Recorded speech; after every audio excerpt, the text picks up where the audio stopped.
Assalamualaikum warahmatullahi wabarakatuh. Selamat pagi teman-teman semua.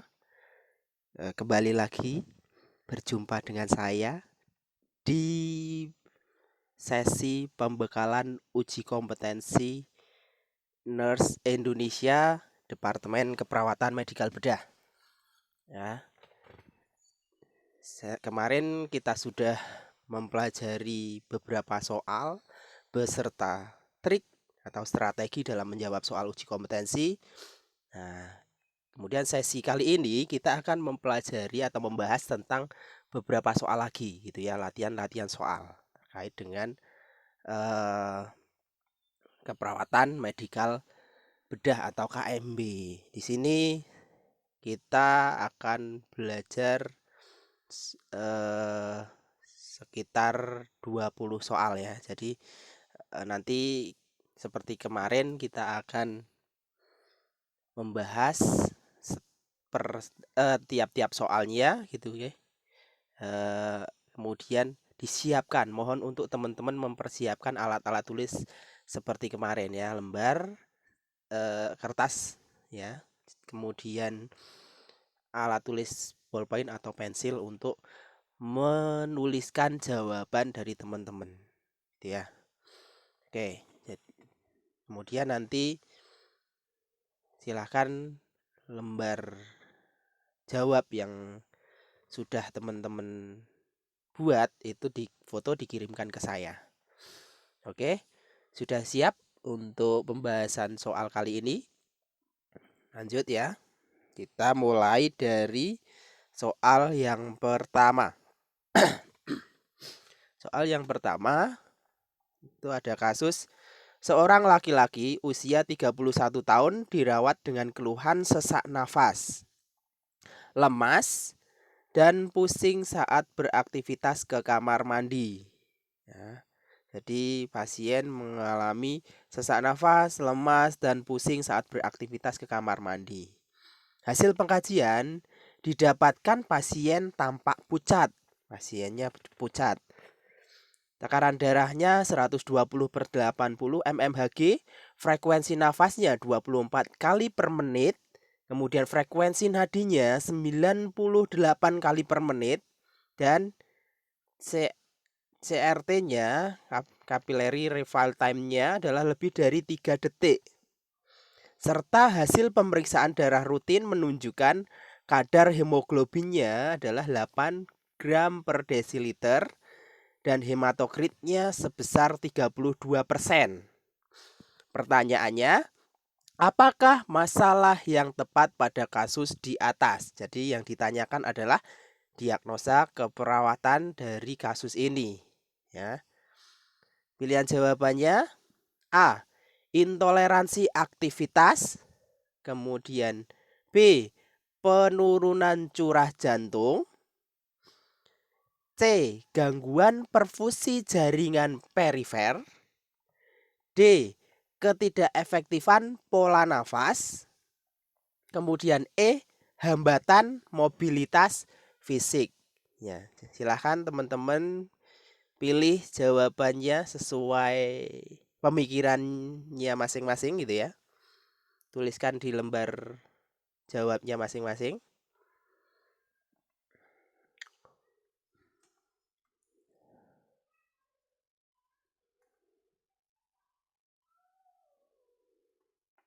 Oke, jawaban yang tepat pada soal ini adalah C ya. Gangguan perfusi jaringan perifer. Nah, kenapa bisa demikian? Ya, kita bahas ya. Yang pertama kasusnya kita baca ulang. Jadi pasien umur 31 tahun mengeluhkan sesak nafas, ada sesak nafas. Oke, ada sesak nafas, kemudian ada lemas gitu ya. Ada sesak nafas, ada lemas, pusing saat beraktivitas ke kamar mandi. Ini ada macam-macam masalah ya. Kemungkinan ada pola nafas, kemungkinan ada intoleransi aktivitas gitu ya. Kemudian hasil pengkajian didapatkan pasien tampak pucat. Nah, ini ada tambahan data lagi, pasien pucat. Ya, pasien mengalami pucat, kemudian tekanan darahnya masih dalam kategori normal, kemudian frekuensi nafasnya juga dalam batas normal, nadinya juga dalam batas normal 98, kemudian ini capillary refill time-nya lebih dari 3 detik. Yang kita tahu nilai normalnya itu berapa? Ya, berarti kurang dari 3 detik. Ya, ini lebih dari 3 detik berarti ada masalah di sini. Ada masalah pada waktu pengisian kapiler. Ya, waktu pengisian kapiler, pembuluh darah kapiler itu di mana? Nah, di tepi tubuh gitu ya, atau tepatnya di ujung-ujung jari. Ya. Kemudian hasil pemeriksaan darah rutin menunjukkan kadar hemoglobinnya 8 gram per desiliter. Nah, ini masalah juga. Hemoglobinnya hanya 8 gram per desiliter. Padahal kita tahu nilai normal hemoglobin pada laki-laki dewasa berapa? Ya, beda-beda ya. Nah, namun secara umum itu sekitar 13 sampai 16 gram per desiliter. Itu normalnya. Padahal ini di kasus menunjukkan HB-nya itu 8 gram per desiliter. Berarti jauh di bawah nilai normal gitu ya. Artinya kurang, HB-nya kurang. Ditambah hematokritnya 32%. Padahal nilai normal hematokrit pada laki-laki dewasa itu sekitar 40 sampai 50%. Jadi ini hanya 32% dengan HB-nya itu 8 gram per desiliter. Berarti apa? Kira-kira di interpretasi dari kedua data ini, nah, pasien mengalami anemia gitu ya. Jadi pasien tersebut mengalami anemia dilihat dari kadar HB-nya 8 gram, hematokritnya itu rendah gitu ya. Jadi pasien mengalami anemia. Nah, kita tahu keluhan dari pasien yang mengalami anemia itu kan ada sesak nafas, lemas, pusing saat beraktivitas, dan ditambah CRT-nya lebih dari 3 detik. Artinya pasien ini sesak nafasnya dikarenakan kurangnya suplai oksigen yang dibawa oleh hemoglobin. Padahal kita tahu fungsi dari hemoglobin adalah mengikat kadar oksigen di dalam darah gitu ya. Jadi kalau HB-nya kurang, otomatis oksigen yang diikat oleh HB itu juga menurun. Nah, jadi memunculkan masalah sesak nafas ya. Nah, atau dengan kata lain, sesak nafas yang dialami oleh pasien ini dikarenakan adanya ketidakefektifan perfusi di dalam tubuh pasien ini. Nah, ketidakefektifan perfusi pada jaringan apa? Dilihat dari CRT-nya. CRT itu kan kapiler, berarti perfusi jaringan perifer. Ya, jadi jawaban yang tepat adalah C, gangguan perfusi jaringan perifer. Oke, gitu ya. Menjawab? Oke, insya Allah ya. Oke, lanjut ke soal kedua. Nah, seorang laki-laki usia 31 tahun dirawat dengan keluhan sesak nafas, lemas, dan sesak bertambah saat berjalan ke kamar mandi. Hasil pengkajian didapatkan pasien tampak pucat, tekanan darah 120/80, frekuensi nafasnya 24 kali per menit, frekuensi nadinya 98 kali per menit, irama irreguler, dan hasil perkusi jantung menunjukkan pelebaran batas normal jantung, serta hitungan CTR atau kardiak torasik rasionya adalah 53%. Ya. Pertanyaannya, apakah masalah yang tepat pada kasus di atas? Ini kasusnya hampir mirip dengan yang tadi ya, soal yang pertama. Terus pertanyaan atau yang diminta itu juga sama, diagnosa keperawatannya. Ya. Kalau tadi itu masalahnya anemia, nah soal yang kedua ini kenapa gitu ya? Pilihan jawabannya adalah A, intoleransi aktivitas, kemudian B, penurunan curah jantung, C. Gangguan perfusi jaringan perifer. D. Ketidakefektifan pola nafas. Dan yang terakhir E. Hambatan mobilitas fisik. Oke, silahkan dijawab teman-teman.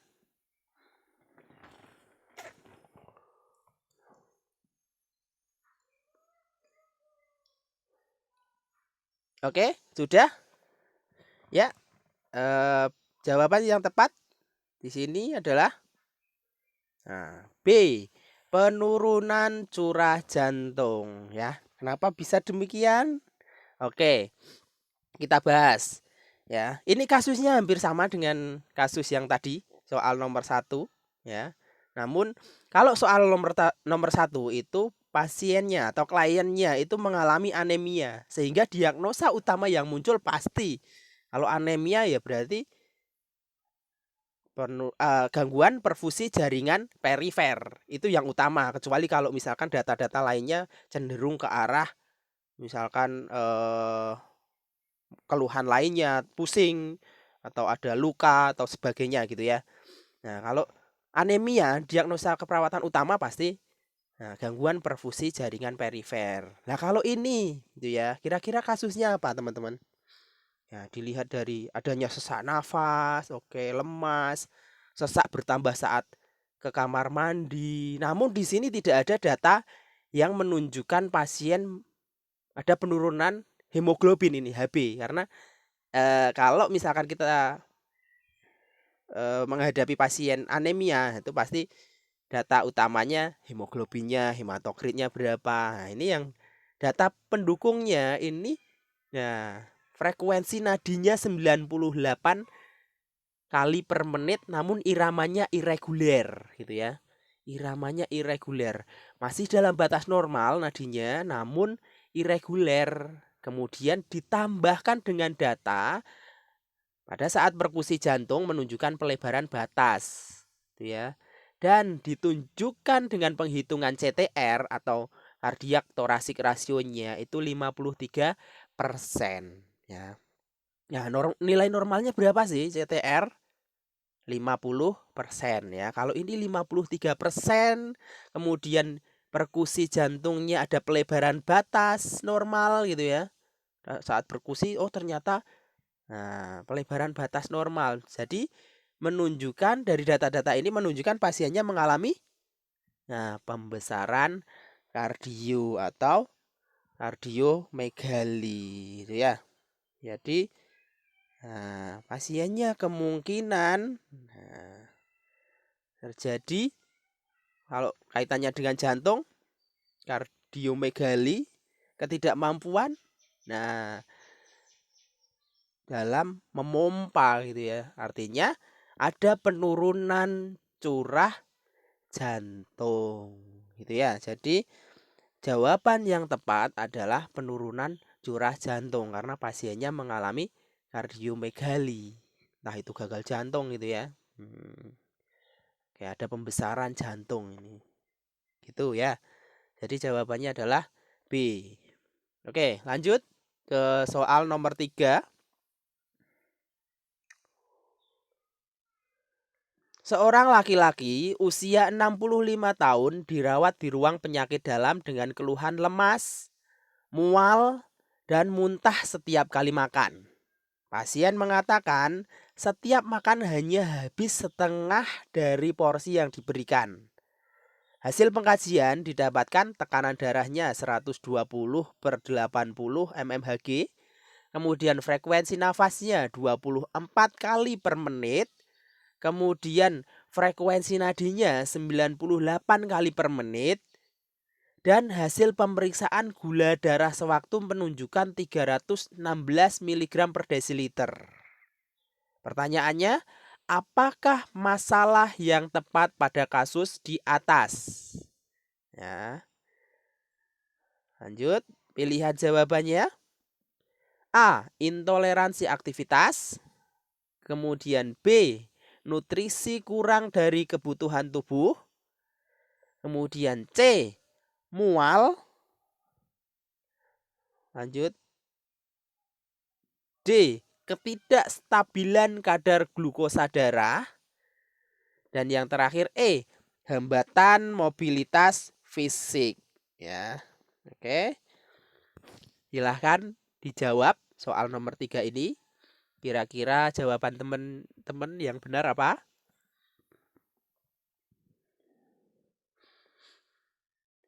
Oke.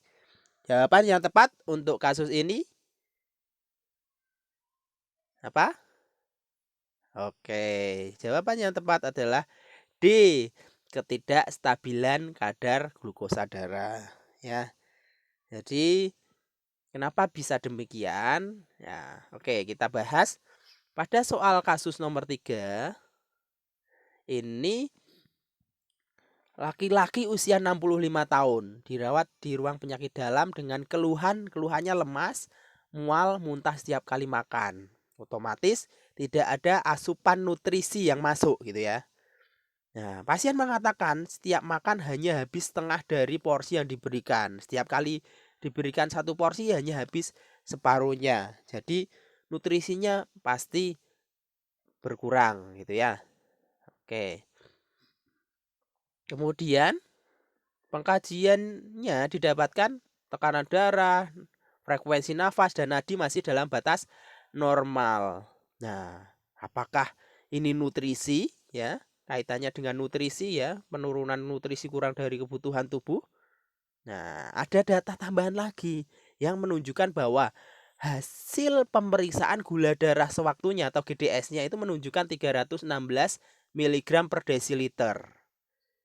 Jadi, normal atau tinggi atau rendah ini? Nah, tinggi ya. Kita tahu nilai normal GDS itu sekitar 100 sampai 200 mg per desiliter ya. Jadi nilai 316 itu sangat tinggi gitu ya. Padahal konsumsi makan pasiennya itu menurun karena mual, muntah-muntah setiap kali makan, kemudian hanya habis setengah porsi ya. Nutrisinya kurang atau menurun, namun GDS-nya menunjukkan peningkatan yang berlebihan sekali gitu ya. Nah, jadi diagnosa atau masalah keperawatan yang tepat itu bukan ke arah nutrisi. Ya, karena ada data yang menunjukkan GDS-nya sekian gitu ya. Jadi yang lebih tepat adalah ketidakstabilan kadar glukosa darah. Nutrisinya berkurang, kan harusnya GDS-nya juga menurun. Kenapa ini masih tetap tinggi? Nah, jadi jawaban yang tepat adalah D. Ketidakstabilan kadar glukosa darah. Ya, menjawab ya. Oke, lanjut soal keempat. Seorang laki-laki usia 65 tahun dirawat di ruang penyakit dalam dengan DM atau diabetes mellitus. Kemudian pasien mengeluhkan lemas, mual setiap kali makan, dan hanya tiduran di tempat tidur. Pasien mengatakan setiap makan hanya habis setengah dari porsi yang diberikan. Hasil pengkajian didapatkan tekanan darah 120 per 80 mmHg, frekuensi nafas 24 kali per menit, frekuensi nadi 98 kali per menit, dan pengukuran IMT dalam batas normal. Kemudian pertanyaannya, apakah masalah yang tepat pada kasus di atas? Ya. Pilihan jawabannya A. Intoleransi aktivitas. B. Ketidakseimbangan nutrisi kurang dari kebutuhan tubuh. C. Mual. D. Ketidakstabilan kadar glukosa darah. Dan E. Hambatan mobilitas fisik. Ya, silahkan dijawab. Menurut teman-teman, jawaban yang tepat apa?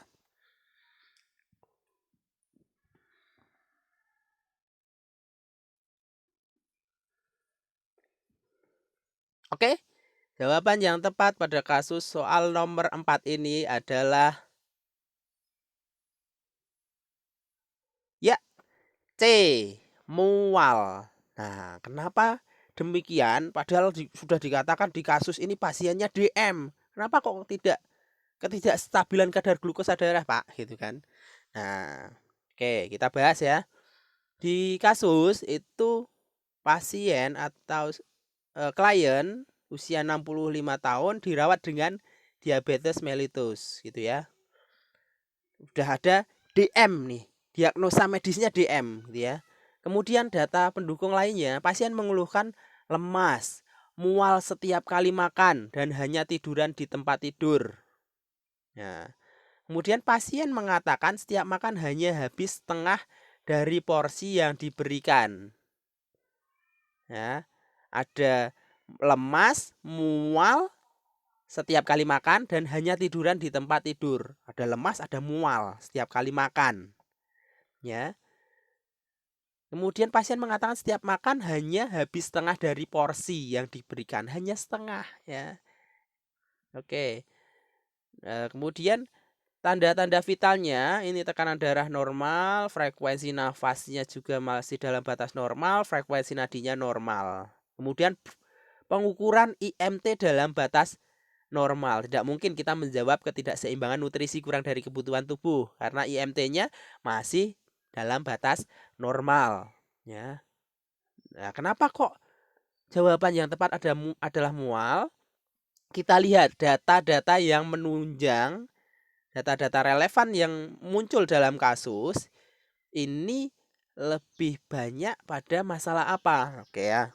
Yang pertama DM gitu ya, DM, tapi tidak ada nilai kadar glukosa darahnya ya. Jadi kita tidak bisa melihat apakah ini stabil atau tidak gitu ya. Hanya DM saja dan hanya muncul kata-kata diabetes mellitus tapi tanpa ditambahkan data yang menunjukkan kualitas atau kuantitasnya gitu ya. Kuantitas tepatnya ya. Kuantitas gula darahnya karena pasien DM nih pasti ada kaitannya dengan glukosa darah gitu ya. Entah itu sewaktu puasa atau postprandial gitu ya.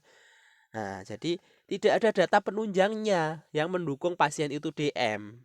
Nah, sedangkan mual, nah di sini kita lihat pasien mengeluhkan lemas, mual setiap kali makan, mual setiap kali makan, ya. Ditambah lagi pasien mengatakan setiap makan hanya habis setengah porsi. Itu merupakan data yang menunjukkan kuantitas, hanya makan setengah porsi ya. Pasien mengeluhkan mual ya. Jadi jawaban yang tepat adalah C, mual gitu ya. Oke, lanjut soal kelima. Seorang laki-laki usia 65 tahun dirawat dengan diabetes mellitus. Kemudian pasien mengeluhkan lemas dan terdapat luka pada tungkai kaki kiri. Pasien mengatakan makan dari rumah sakit hanya habis setengah porsi namun masih makan makanan yang dibawakan dari rumah. Hasil pengkajian didapatkan kadar glukosa darah pasien meningkat terus gitu ya. Kemudian tekanan darahnya 120/80 mmHg, frekuensi nafasnya 24 kali per menit, dan frekuensi nadinya adalah 98 kali per menit. Pertanyaannya, apakah masalah yang tepat pada kasus di atas? Pilihan jawabannya A. Intoleransi aktivitas, B. Ketidakseimbangan nutrisi kurang dari kebutuhan tubuh, C. Mual, D. Ketidakstabilan kadar glukosa darah, dan yang terakhir E. Defisien pengetahuan. Silahkan dijawab. Menurut teman-teman jawaban yang tepat apa?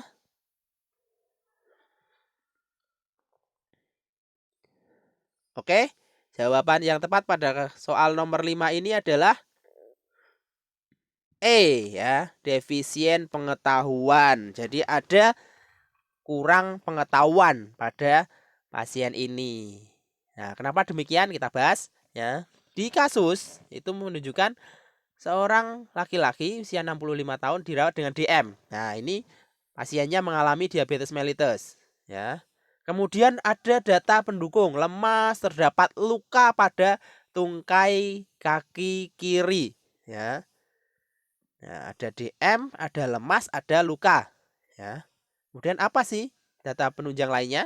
Pasien mengatakan makan dari rumah sakit hanya habis setengah porsi. Ya, makanan dari rumah sakit hanya habis setengah porsi. Kemungkinan kaitannya dengan nutrisi ini. Namun, nah, data berikutnya, namun masih makan makanan yang dibawakan dari rumah. Nah, hanya habis setengah porsi, tapi pasien masih makan makanan yang dibawakan dari rumah. Setiap kali keluarga membawakan makanan, pasti dimakan oleh pasien, gitu ya. Kemudian hasil pengkajian, kadar glukosa darah pasien meningkat terus. Nah, glukosa darahnya meningkat terus. Tapi tidak ada nilainya, berapa GDS-nya, berapa GDP-nya gitu ya. Gula darah puasa berapa, gula darah postprandialnya gitu ya. Jadi tidak ada data yang menunjukkan kuantitas ya. Oke. Hanya mengatakan bahwa kadar glukosa darahnya itu meningkat terus. Nah, kenapa demikian? Padahal makanan yang dari rumah sakit itu hanya habis setengah porsi. Nah, ini. Namun masih makan makanan yang dibawakan dari rumah gitu ya. Nah, tekanan darahnya atau tanda-tanda vitalnya masih dalam batas normal. Berarti cenderungnya adalah pada masalah ketidakstabilan kadar glukosa darah ini karena apa? Nah, karena defisien pengetahuan dari pasien itu.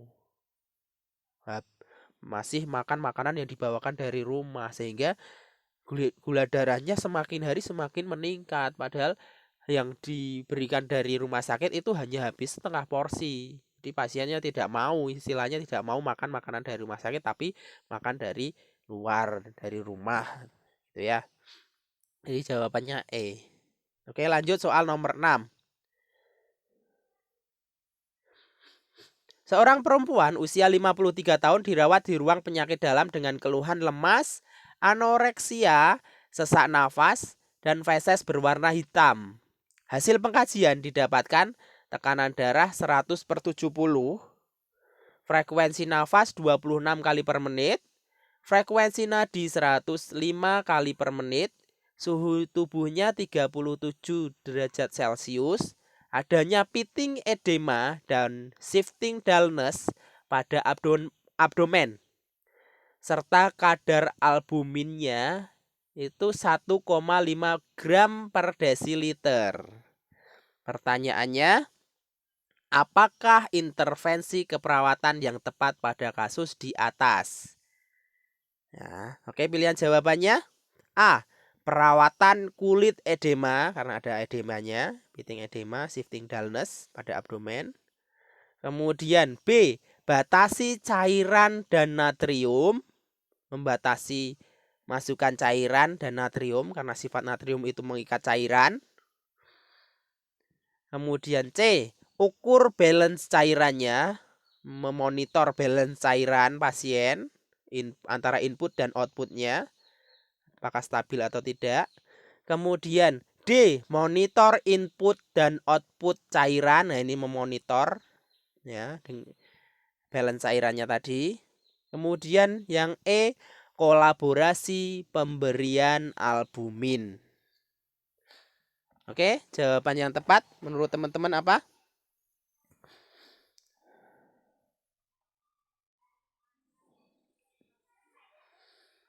Oke, jawaban yang tepat pada soal nomor 6 ini adalah E.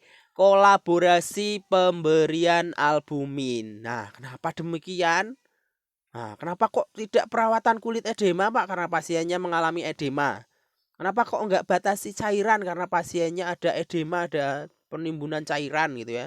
Kenapa kok enggak ukur balance cairan? Monitor input dan output cairan. Nah, untuk yang C dan D itu kita tahu ya.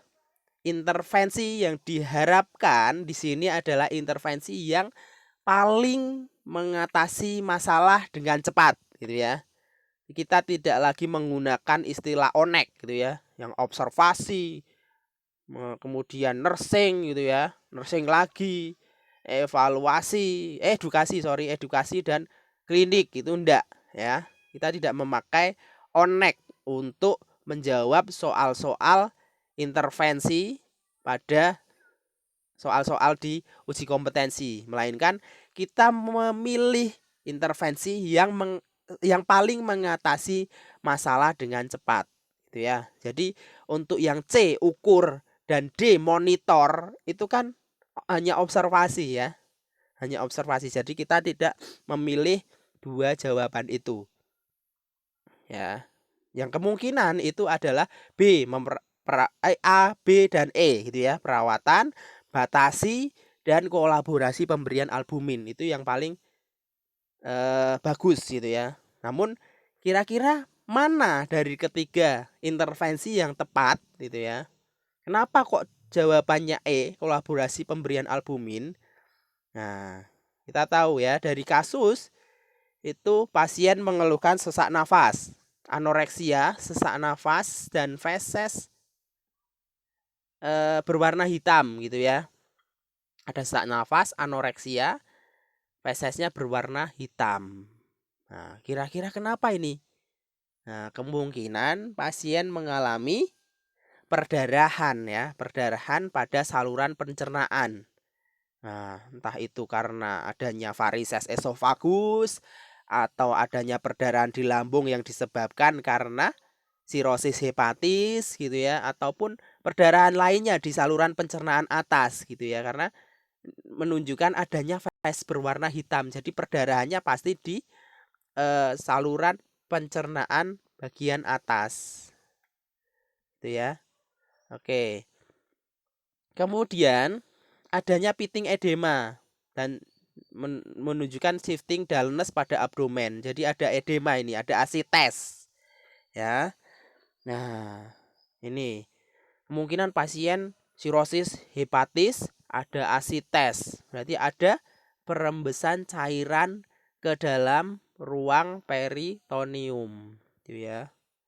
Nah, perembesan cairannya itu dikarenakan apa? Nah, karena di sini ada data penunjangnya. Kadar albumin 1,5 gram per desiliter. Padahal kita tahu nilai normal albumin itu 3,5 sampai 5,9 gram per desiliter. Kalau hanya 1,5 berarti kurang sekali gitu ya. Nah, kadar albumin yang terlalu rendah ini menyebabkan osmolalitas ya, osmolalitas dalam vaskuler menurun sehingga cairannya itu mudah merembes, berpindah dari vaskuler ke interstisial gitu ya. Nah, oleh karena itu menimbulkan edema, menimbulkan penumpukan cairan di rongga-rongga di dalam tubuh, terutama mungkin terjadi di paru, ada edem pulmo yang mengeluh sehingga memunculkan sesak nafas gitu ya. Oke. Nah, apa sih yang tepat? Langsung saja gitu ya, pemberian terapi untuk mengeluarkan cairan karena tidak ada masalah pada ginjalnya. Fungsi ginjalnya masih baik. Namun edema, apa sih kira-kira yang tepat?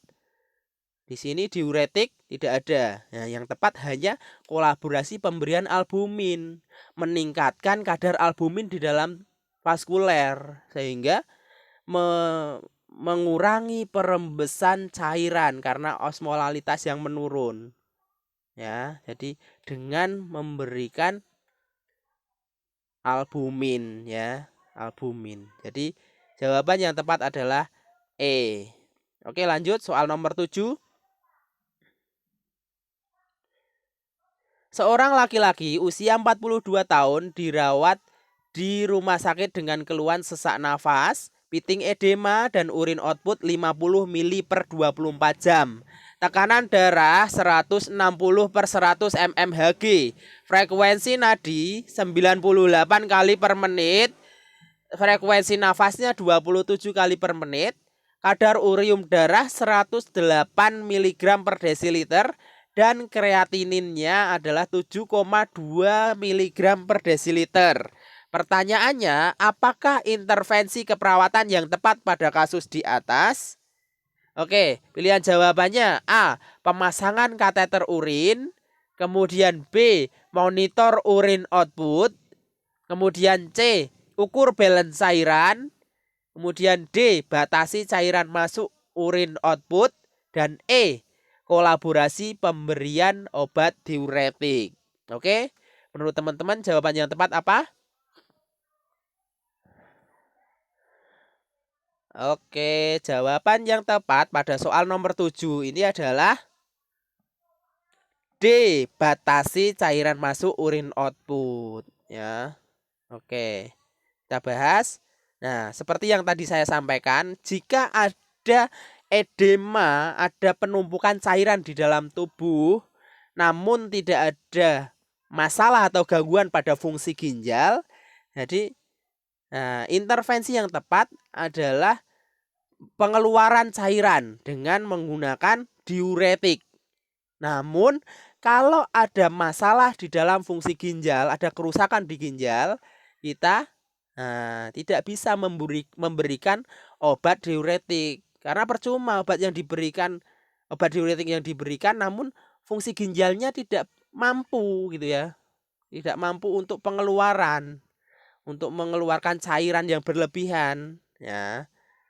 Nah, kenapa di sini soal nomor 7 menunjukkan adanya masalah atau gangguan di ginjal, fungsi ginjal ditunjukkan dengan data. Nah, adanya urin output 50 mili per 24 jam. Ini jumlah yang sangat rendah sekali, hanya 50 mili dalam sehari semalam urinnya gitu ya. Padahal kita tahu normalnya berapa? Nah, sekitar 2000 ke atas gitu ya. Dengan dihitung 0,5 sampai 1 mili per gitu ya. Oke, kali berat badan kali 24 jam gitu ya. Nah, kemudian ada pitting edema, kemudian kadar. Nah, ini kadar urium darahnya. Ya, kita lihat fungsi ginjal adanya masalah atau tidak, kita melihat pada urium darah dan kreatinin plasmanya gitu ya. Di sini menunjukkan kadar urium darahnya 108. Kemudian kreatininnya 7,2. Padahal nilai normal untuk urium darah itu berapa?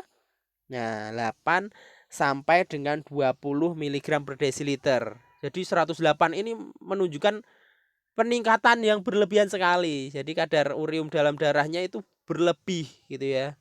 Karena tidak bisa dikeluarkan oleh ginjal. Nah, kreatininnya 7,2. Padahal nilai normalnya adalah 0,5 sampai 1,1 mg per desiliter. Nah, jadi berlebihan sekali untuk urium dan kreatininnya. Karena apa? Fungsi ginjalnya tidak optimal atau tidak maksimal. Jadi ginjalnya tidak mampu untuk membuang urin dan kreatinin. Ya, jadi adanya gangguan fungsi di ginjal. Jadi jawaban yang tepat adalah membatasi cairan masuk dan urin output gitu ya. Masuk dan keluar itu dibatasi. Lebih tepatnya membatasi cairan yang masuk gitu ya. Nah, maksudnya ini batasi cairan masuk, urin output itu sesuai dengan urin output. Jadi membatasi cairan masuk itu jumlahnya adalah sesuai dengan pengeluaran urin atau kurang dari pengeluaran urin gitu ya. Nah, oke. Lanjut soal nomor 8. Seorang perempuan usia 41 tahun dirawat di bangsal bedah dengan pos laparotomi hari ke-7. Hasil pengkajian didapatkan nyeri skala 6, suhu 39,2, 2 jahitan luka lepas dan mengeluarkan eksudat. Aktivitas pasien dibantu keluarga. Apakah tindakan yang perlu dilakukan perawat pada pasien di atas? Ini mohon maaf sekali jawabannya sudah muncul di sini ya. Kolaborasi pemeriksaan pus gitu ya. Jadi dengan kultur. Jawabannya adalah kultur. Untuk apa? Nah, ini di sini di kasus menunjukkan bahwa pasiennya mengalami infeksi. Ya, ada nyeri skala 6 padahal operasinya atau laparotominya itu sudah hari ke-7. Suhu tubuhnya meningkat gitu ya, ada nyeri, kemudian adanya eksudat.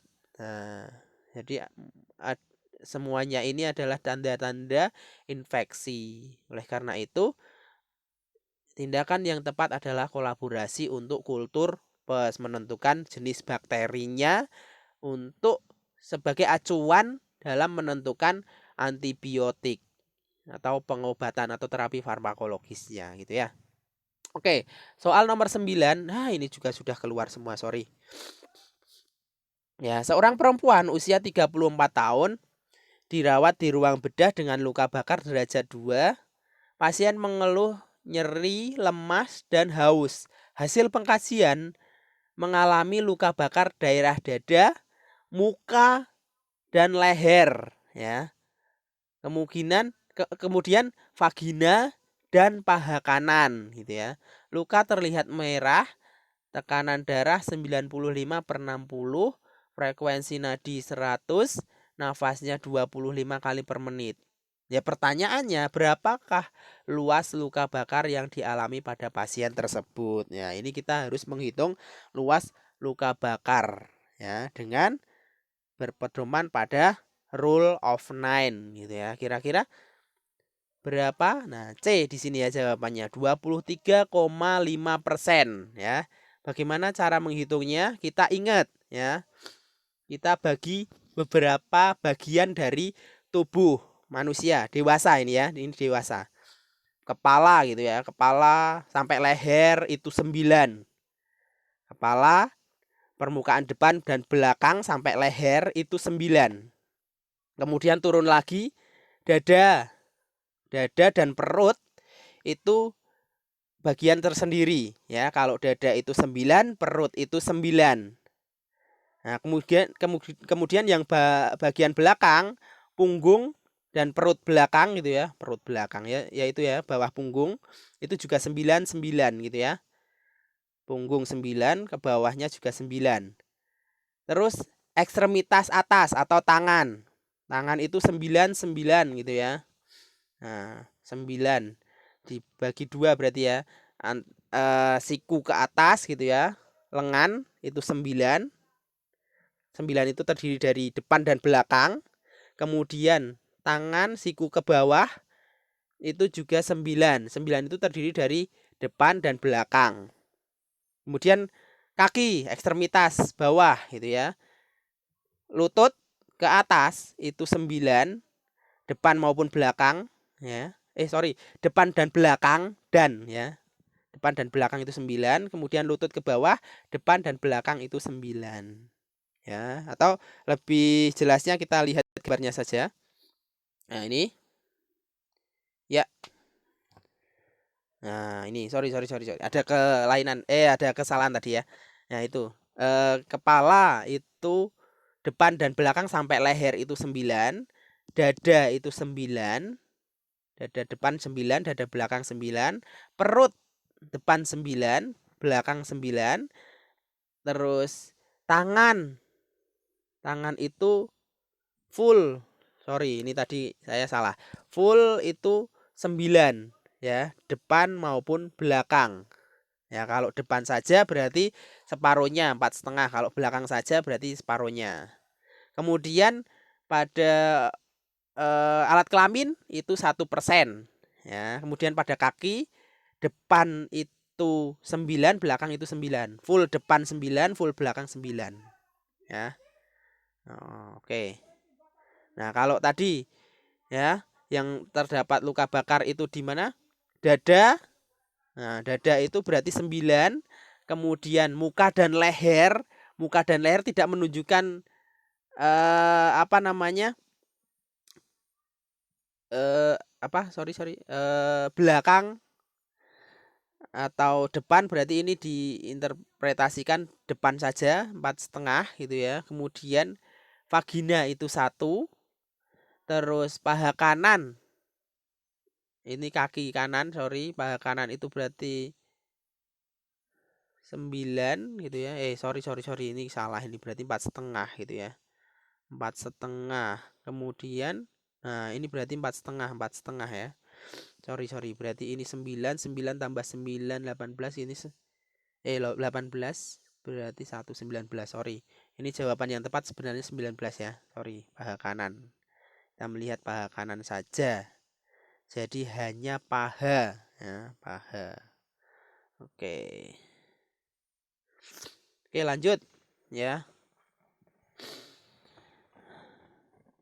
Soal nomor 10. Seorang perempuan berusia 59 tahun dirawat di ruang neurologi dengan stroke hemoragik. Hasil pengkajian kesadaran stupor, GCS-nya 9, refleks pupil lambat, kesan hemiparese dextra, tekanan darahnya 19/10 gitu ya, frekuensi nadi 100, frekuensi nafas 28 kali per menit, suhunya 38 derajat Celcius. CT scan-nya menunjukkan adanya gambaran hyperdance pada daerah frontotemporal kanan. Pertanyaannya, apakah masalah keperawatan yang tepat pada kasus tersebut? Jawabannya, pilihan jawabannya A. Gangguan perfusi jaringan cerebral. Kemudian B. Ketidakefektifan pola nafas. Kemudian C. Hambatan mobilitas fisik. Kemudian D. Risiko cedera. Dan E. Hipertermia. Oke, jawaban yang tepat apa, teman-teman? Ya, jawaban yang tepat adalah A. Gangguan perfusi jaringan cerebral, ya. Oke.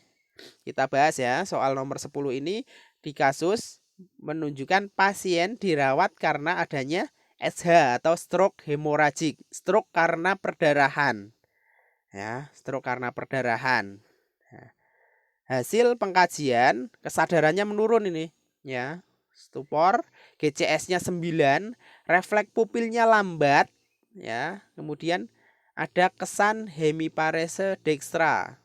Nah, ada kelemahan pada ekstremitas kanan, ya. Tekanan darahnya 190/100, tinggi. Ya, nadinya 100 kali per menit masih dalam batas normal. Frekuensi nafasnya 28 kali per menit, ini sesak itu ya. Berlebihan. Suhunya itu meningkat 38 derajat Celcius dan hasil CT scan menunjukkan adanya hyperdance. Hyperdance itu gambarannya putih gitu ya. Putih atau abu-abu ya. Karena adanya perdarahan ya, ada stroke hemoragik, ada perdarahan di dalam otak gitu ya. Nah, pada daerah frontotemporal kanan sebelah samping depan gitu ya. Depan temporal gitu ya, frontotemporal gitu, depan kanan. Nah, masalah keperawatan yang tepat. Nah, ini diagnosa medisnya adalah stroke gitu ya. Stroke hemoragik dibuktikan dengan adanya gambaran hyperdance pada frontotemporal kanan. Oh, udah fix ini ada perdarahan di cerebral gitu ya. Kemudian data lainnya pasien menunjukkan penurunan kesadaran, sesak nafas ya, dibuktikan dari frekuensi nafasnya, GCS-nya juga menurun. Nah, artinya adanya gangguan pada perfusi. Nah, gangguan pada perfusi mana? Pada cerebral karena ada stroke hemoragik ya. Jadi jawaban yang tepat adalah A, gangguan perfusi jaringan cerebral. Lanjut ke soal nomor 11. Kita agak percepat ya karena durasi. Seorang laki-laki usia 65 tahun dirawat di ruang neurologi dengan keluhan mengalami kelemahan pada sisi kiri tubuh sejak semalam. Hasil pengkajian didapatkan wajah asimetris, bicara pelo, diberi minuman tersedak, lidah terlihat mencong ke kanan. CT scan menunjukkan infark lobus parietal dextra. Pertanyaannya, apakah masalah keperawatan yang tepat pada kasus tersebut? Pilihan jawabannya A. Ketidakseimbangan nutrisi kurang dari kebutuhan tubuh. B. Risiko ketidakefektifan perfusi jaringan cerebral. C. Hambatan komunikasi verbal. D. Hambatan mobilitas fisik. Dan E. Risiko aspirasi. Apakah jawaban yang tepat menurut teman-teman? Oke, jawabannya adalah E. Risiko aspirasi. Ya. Kenapa demikian? Nah, ini kita lihat pasien dirawat dengan keluhan, ada gangguan pada neurologi. Ya, neurologi atau saraf gitu ya. Pasien mengalami kelemahan pada sisi kiri tubuh. Ya. Sejak semalam ada kelemahan pada sisi kiri tubuh. Pengkajian didapatkan wajah asimetris, bicaranya pelo, tersedak pada saat dikasih minum, kemudian lidah terlihat mencong ke kanan. Nah, adanya kelemahan pada sisi kiri, lidahnya mencong ke kanan, tersedak. Dibuktikan lagi dengan data CT scan menunjukkan adanya infark lobus parietal dextra, adanya infark, berarti curiga ke arah SNH, stroke non hemoragik. Stroke karena iskemik, bukan karena perdarahan ya. Nah, dibuktikan pada itu ya, hasil CT scan. Kemudian masalah keperawatan yang tepat. Nah, diagnosa keperawatannya apa? Nah, kalau A. Ketidakseimbangan nutrisi kurang dari kebutuhan tubuh, ini data-data tidak menunjukkan adanya intake yang tidak adekuat gitu ya. Kemudian kenapa kok tidak B? Karena adanya infark gitu ya, adanya masalah pada cerebral.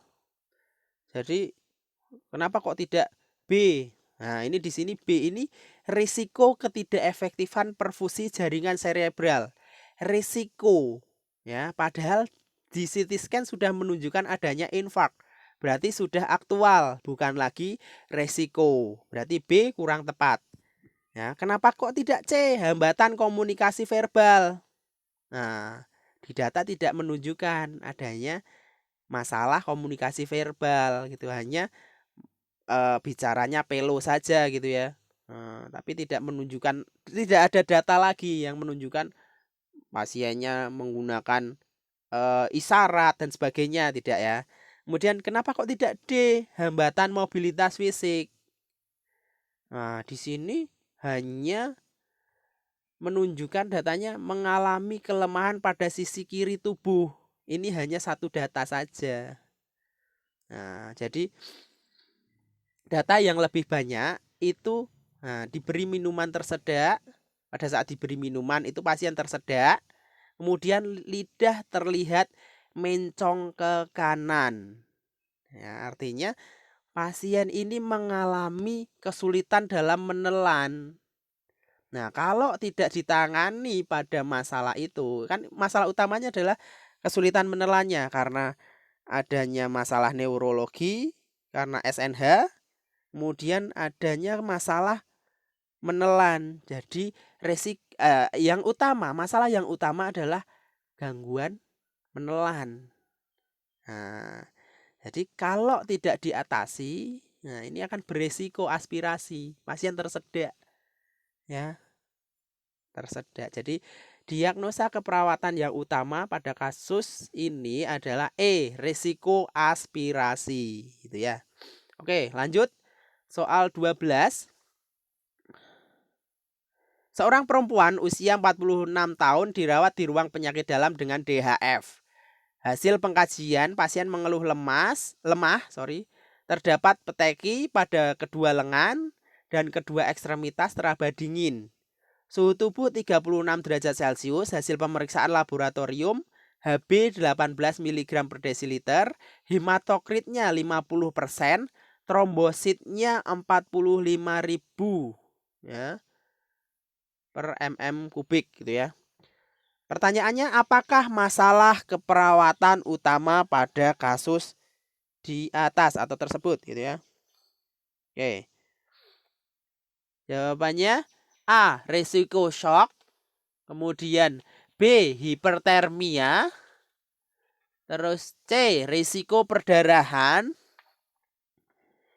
D, intoleransi aktivitas. Dan E, gangguan integritas kulit. Silahkan jawab.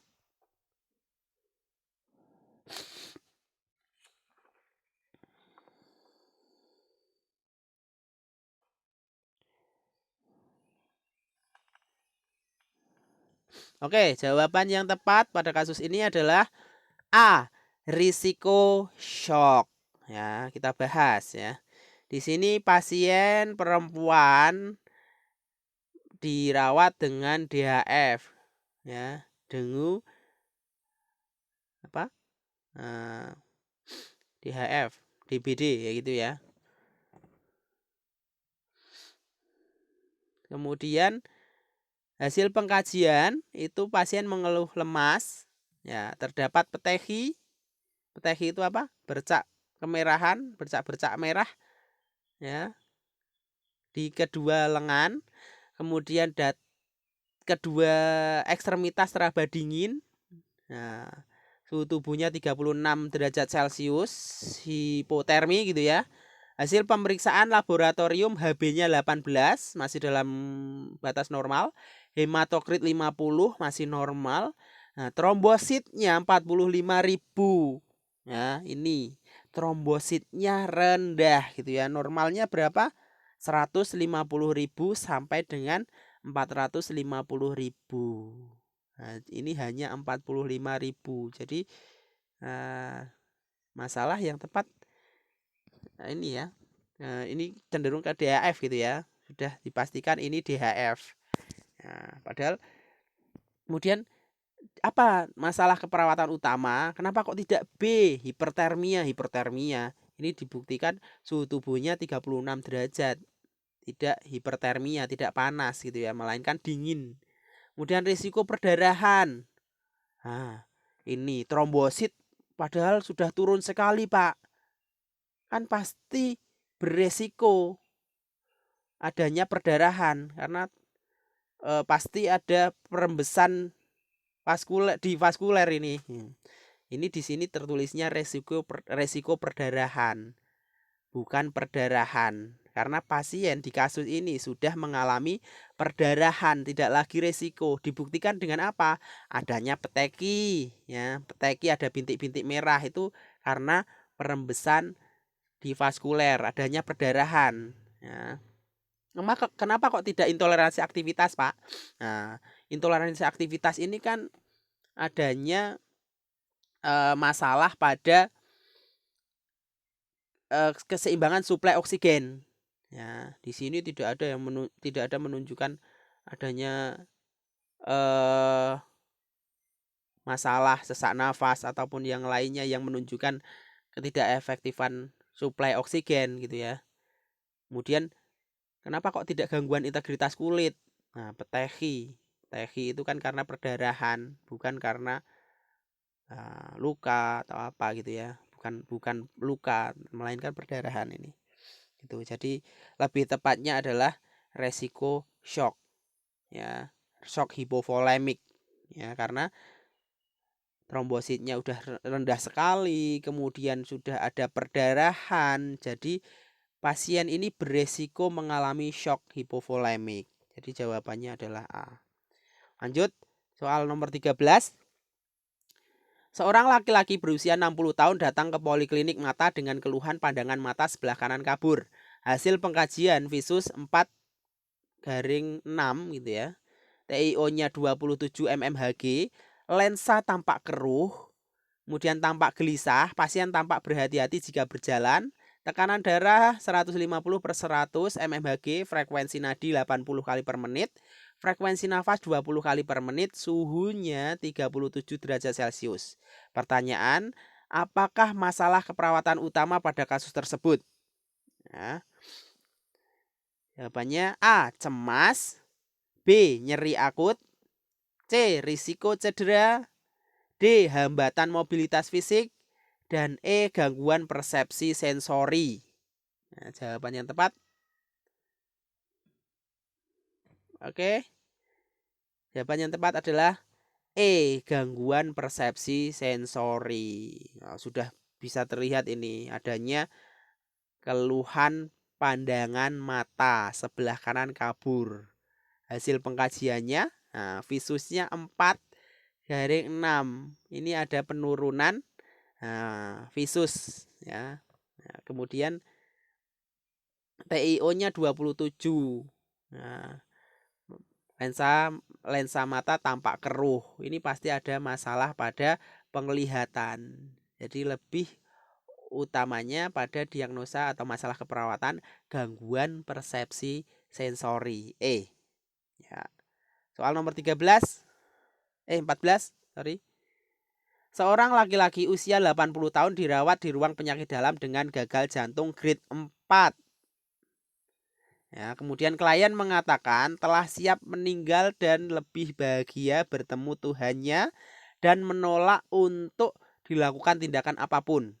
Kondisi klien menurun, kesadaran sopor koma dan mengalami henti jantung. Perawat tetap melakukan tindakan RJP. Manakah prinsip etik yang dilanggar perawat pada kasus tersebut? Ini sudah masuk ke prinsip etik, legal etik gitu ya. A. Justice. B. Fidelity. Kemudian C. Autonomy. D. Beneficence. Kemudian E. Non-maleficence. Gitu ya. Oke, jawaban yang tepat menurut teman-teman apa?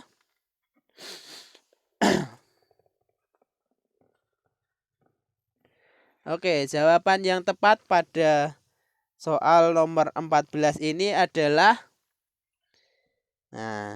C gitu ya. Otonomi. Oh, kenapa sih kok otonomi gitu? Nah, oke. Di sini di kasus ini mengatakan pasien sudah tidak mau dilakukan tindakan apa-apa ya. Artinya ini palliative care ya.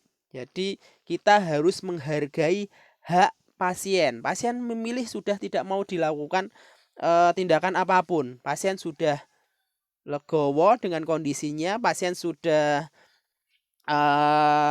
tidak masalah kalau dia meninggal dan pasien tidak setuju kalau dilakukan tindakan apapun ya. Namun perawat itu tetap saja melakukan tindakan RJP pada saat pasien mengalami henti jantung. Artinya perawat sudah menyalahi prinsip etik. Nah, itu otonomi ya. Pasien sudah nyaman dengan kondisinya, sudah mau meninggal dengan nyaman gitu ya. Palliative care-nya harusnya perawat itu mendukung apa yang sudah menjadi pilihan pasien tersebut. Artinya perawat melanggar prinsip etik otonomi. Jadi jawabannya adalah C gitu ya. Oke. Kemudian soal berikutnya, soal nomor 15 sorry. Seorang laki-laki berusia 23 tahun dirawat di ruang penyakit dalam dengan keluhan demam dan diare sejak 6 hari yang lalu. Hasil pengkajian ditemukan pasien mengalami sariawan sudah 3 bulan tidak sembuh-sembuh. Berat badan turun secara perlahan. Kemudian hasil pemeriksaan HIV/AIDS-nya positif. Saat perawat menyampaikan pada keluarga tentang diagnosa pasien, keluarga kaget dan bingung dan meminta perawat untuk tidak memberitahukan kepada pasien. Ya. Kemudian pertanyaannya, apakah prinsip etik yang tepat dilakukan oleh perawat pada kasus di atas? Jawabannya adalah A. Justice. Kemudian B. Veracity. C. Autonomy atau otonomi ya. D. Beneficence. Dan E. Non-maleficence. Jawaban yang tepat apa? Oke.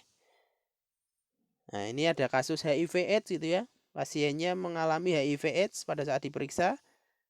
Tapi pada saat perawatnya memberitahukan ke keluarga, keluarga meminta untuk pasien tidak diberitahu tentang penyakit yang dialaminya. Karena mungkin keluarga takut membuat shock pasien atau depresi gitu ya.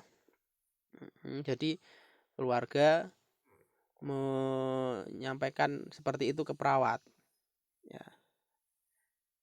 Oke, jawaban yang tepat pada kasus ini adalah B, veracity. Ya, veracity ini merupakan aspek legal kejujuran gitu ya.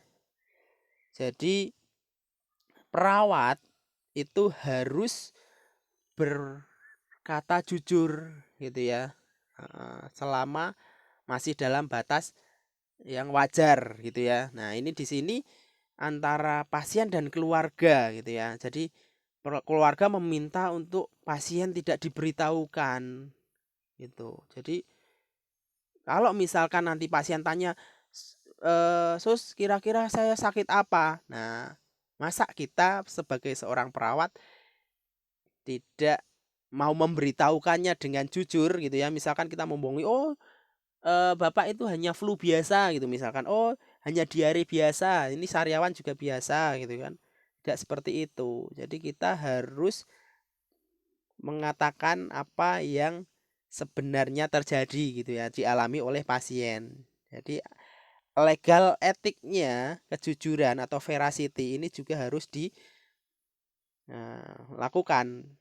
Jadi jawaban yang tepat ini adalah B, veracity, aspek kejujuran gitu ya. Oke, kemudian lanjut soal nomor 16. Seorang perempuan berusia 27 tahun dirawat di rumah sakit karena lemas. Hasil pengkajian didapatkan pasien pingsan saat olahraga. Pasien mengalami menjalani diet ketat dan tidak suka sayuran. Kemudian tekanan darahnya 100 per 70 mmHg, HB-nya 10 gram persen gitu ya. Perawat menjelaskan pentingnya mengkonsumsi sayuran untuk meningkatkan HB. Nah, pertanyaannya, komponen etik legal mana yang dilakukan perawat? Pilihan jawabannya A, beneficence, kemudian B, otonomi, C, justice, D, veracity, dan E, malfeasance. Pilihan jawabannya yang benar adalah A, beneficence, aspek kemanfaatan atau keuntungan gitu ya. Jadi perawat menjelaskan pentingnya mengkonsumsi sayuran untuk meningkatkan HB ke pasien. Ini merupakan tindakan keperawatan yang bertujuan untuk memberikan manfaat pada pasien ya. Ada kegunaannya. Jadi jawaban yang tepat adalah beneficence, asas manfaat. Gitu ya. Jadi jawabannya adalah A. Oke, lanjut soal nomor 17. Seorang laki-laki usia 63 tahun datang ke poli penyakit dalam dengan diagnosa medis hepatitis. Setiap hari di rumah pasien menolak untuk menggunakan pakaian dan alat makan tersendiri. Padahal pasien tinggal dengan anggota keluarga lain. Nah, perawat memotivasi pasien agar mau memakai pakaian dan alat makan sendiri untuk mencegah penularan ke anggota keluarga. Pertanyaannya, apakah prinsip etik yang diterapkan perawat tersebut? Oke, pilihan jawabannya A, non-malfeasance, confidentiality, C, beneficence, D, autonomy, dan E, fidelity. Kira-kira jawabannya apa? Oke, jawaban yang tepat adalah C, beneficence. Jadi tindakan yang diberikan atau dilakukan oleh perawat ya, memotivasi pasien agar mau berperilaku sehat untuk menghindari anggota keluarga tertular hepatitis ya. Itu merupakan tindakan beneficence, memberikan manfaat gitu ya. Jadi jawaban yang tepat adalah C. Ya. Oke, lanjut. Soal nomor 18. Seorang laki-laki berusia 45 tahun dirawat di ruang penyakit dalam dengan ulkus DM pada kaki kanan. Terdapat nekrosis dan keluar belatung. Perawat menyampaikan advis dokter untuk dilakukan amputasi. Perawat juga menjelaskan tentang kondisi dan dampak lanjut mengenai luka pada pasien. Namun pasien menolak untuk dilakukan amputasi. Perawat mengikuti pilihan pasien. Ya. Kemudian pertanyaannya, apakah etik yang terjadi pada kasus tersebut? Ya.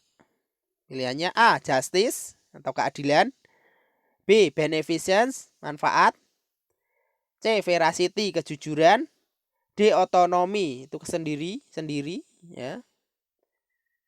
Dan E, fidelity, itu asas untuk asas menepati janji gitu ya. Nah, jawaban yang tepat adalah, nah ini di sini kasus DM, pasiennya ada nekrosis pada kaki kanan, keluar belatung dan advis dokternya untuk dilakukan amputasi. Namun pasiennya itu memilih untuk tidak diamputasi. Nah, dan perawat mengikuti pilihan pasien tersebut, yaitu tidak jadi diamputasi. Maka etik yang terjadi pada kasus tersebut adalah kaitannya dengan ya D ya, otonomi. Ya, jadi pasien berhak menentukan pilihannya sendiri.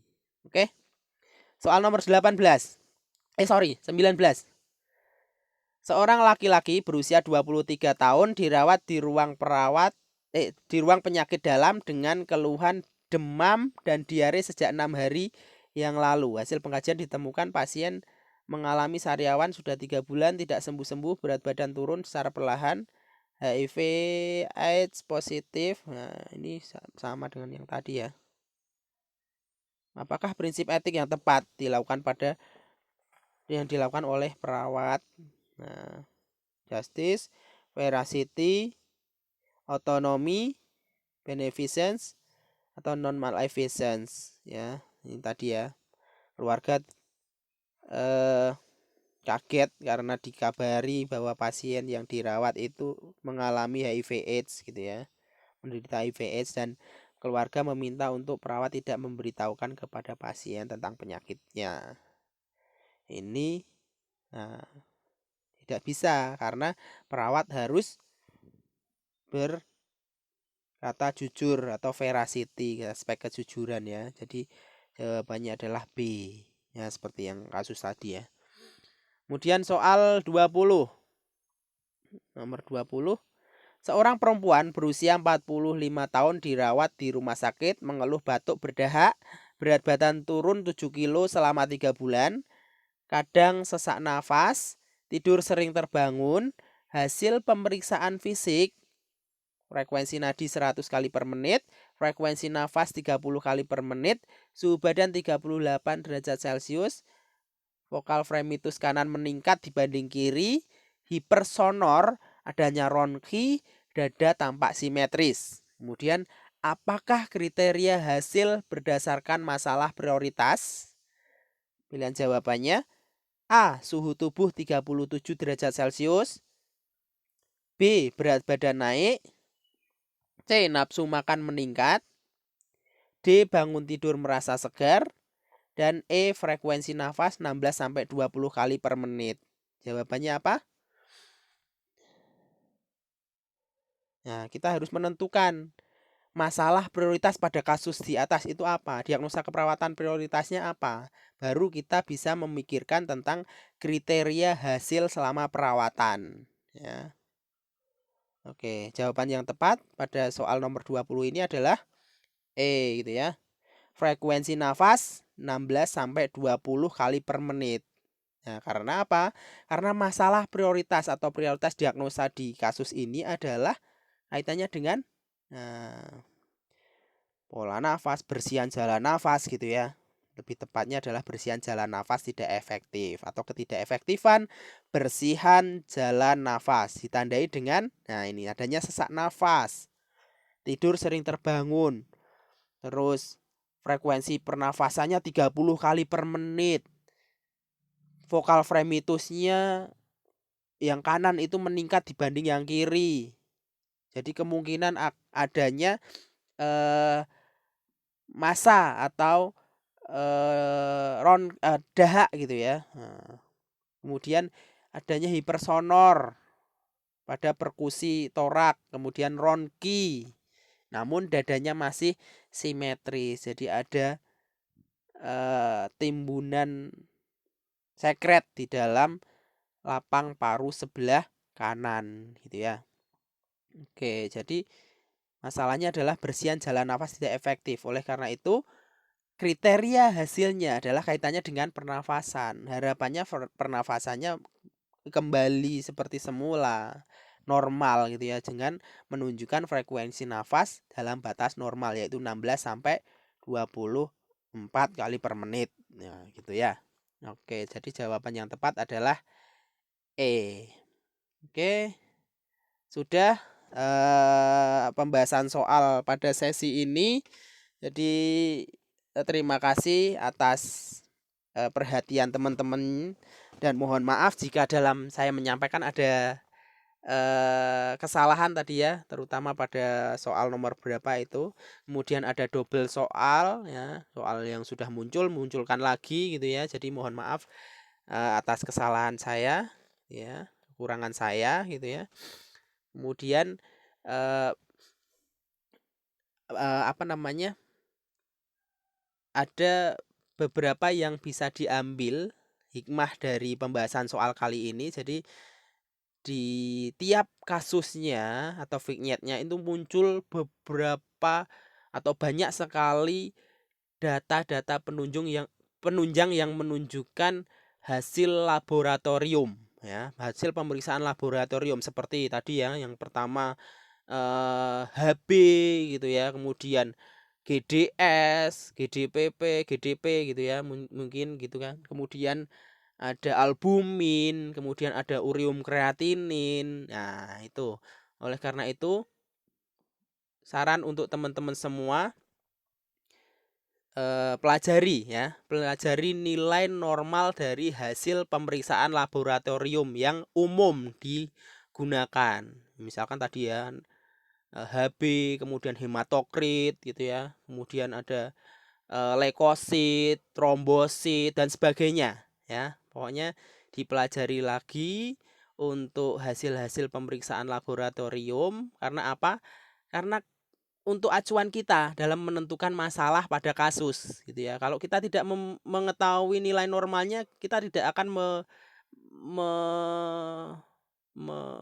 menginterpretasikan hasilnya dengan baik gitu ya. Kalau ini ada HB kurang gitu ya. Nah, ada HB 8 gitu ya kan.